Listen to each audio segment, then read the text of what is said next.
Hello everyone, I'm Bahadur Rahmani, a PhD student in Professor Washington Group at Columbia University. And today I'm going to present our recent work entitled as an accelerated hybrid data-driven model-based approach for poroelasticity problem with multi-fidelity multiphysics data. What motivates us to do this research is as follow.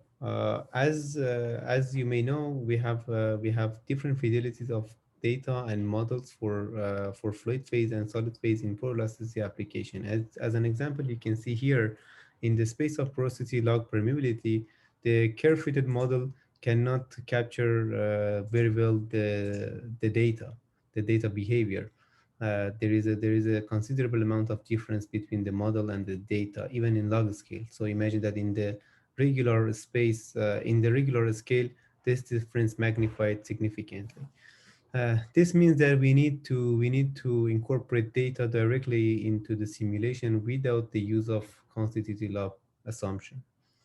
That motivates the data-driven approach. But in the other side, we see that the classical model can describe the reality of the data very well with such a narrow confidence interval. So this means that in some cases we don't need to go with the data-driven approach because first, generating high-quality data is expensive, and second, sometimes we don't have data. So that's why we are interested to combine the classical approach, model-based approach, with the data-driven approach to have like a hybrid framework in this work. So and I'm going to give you a summary of our recent work, which is just accepted by for the journal publication, and you can find it in the journal web page later. So our assumption here is that we have like balance equations, linear momentum for solid, balance of mass for fluid, and we believe in mixture theory and effective stress principle. The only relaxation of the classical point of view is that we do not have any explicit form for effective stress constantly law and also for Darcy velocity constantly law. So without explicit form, this equation is ill-posed because we have like so many solutions that can satisfy the constantly law. The coupled equations. So how we can regularize and address this ill-posedness? So let's look at the classical point of view. In classical point of view, we have two different manifolds of possible solution. One belongs to the conservation laws and the other belongs to the constantly law. The intersection of these two manifolds gives us a unique solution. But now we don't have that notion of continuous space for data because data is discrete, and also we don't have we cannot necessarily find the intersection because as I mentioned, this is the discrete space. So we can claim that we are interested in we consider a solution as a point that belongs to the conservation law, which has the minimum distance to the database. So notice that we need to quantify the distance, and I will explain later how.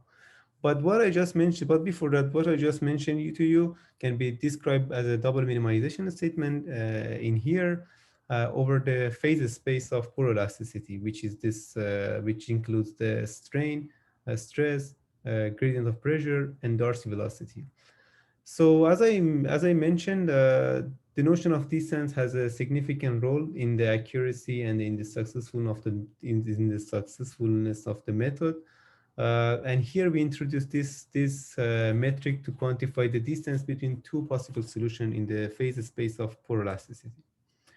What I just mentioned is a fully data-driven approach. You can find related information in the paper and also the formulation for hybrid one, which is more or less similar to this one, but with more constraint and with some modification to the metrics. In the so sorry.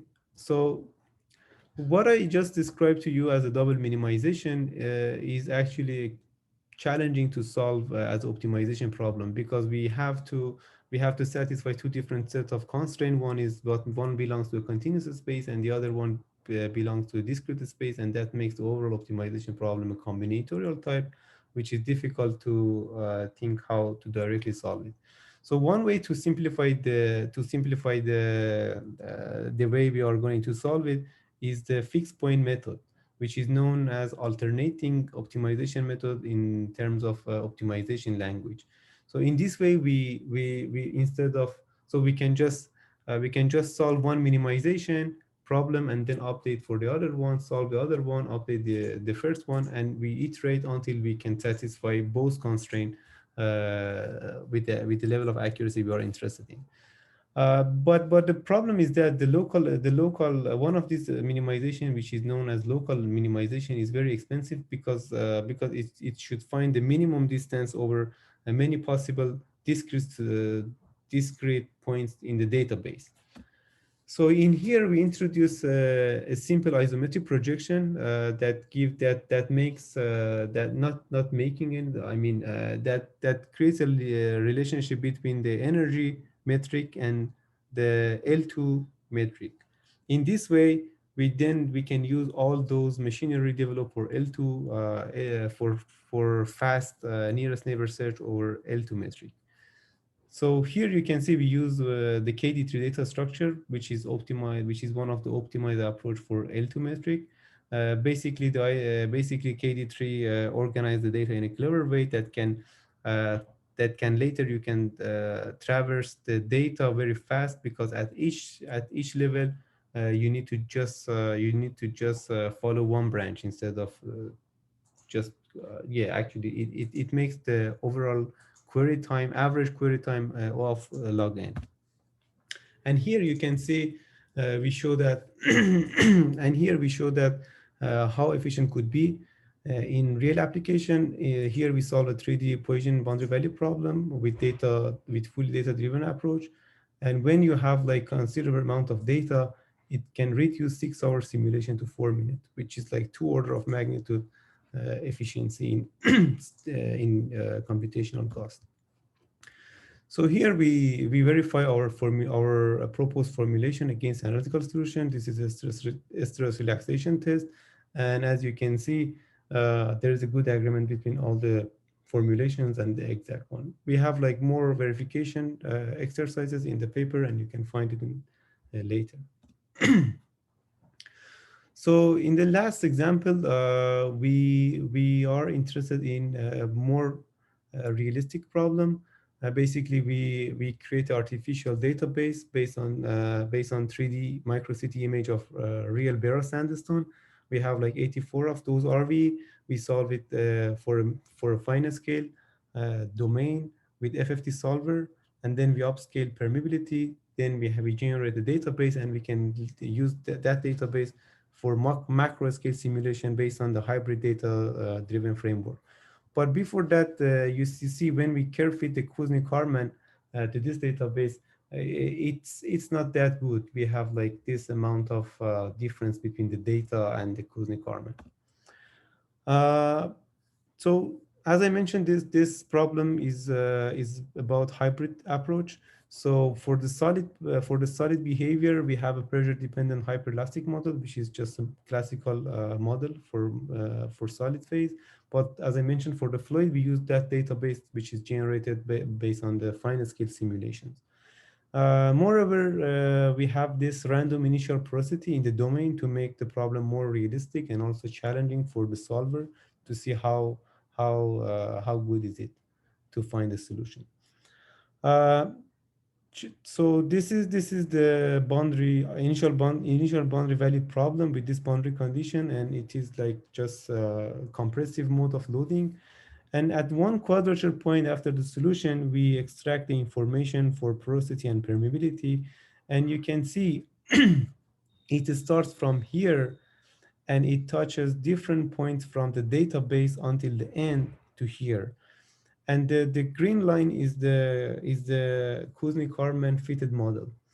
As overall we expect the problem is in compressive mode, we expect reduction in porosity and permeability. but we can see it happens at the aerial time, and in some time, at a point it happens to have like reduction in porosity but increase in permeability, as you can see here, which cannot be captured by Kuznick-Karman model. So that's why data-driven approaches could be a good counterpart to the classical approach for realistic modeling. Orally, we showed our formulation idea, and we verified the proposed formulation for poroelasticity verifying with analytical solution. We showed the robustness of the formulation when we are dealing with nonlinearity and evolving heterogeneity, and also we showed that the fast nearest neighbors search based on the KD tree can exponentially reduce the computational time. Also, we acknowledge our sponsors, and we thank you for your attention. So please feel free to reach out if you have any question. This is my email.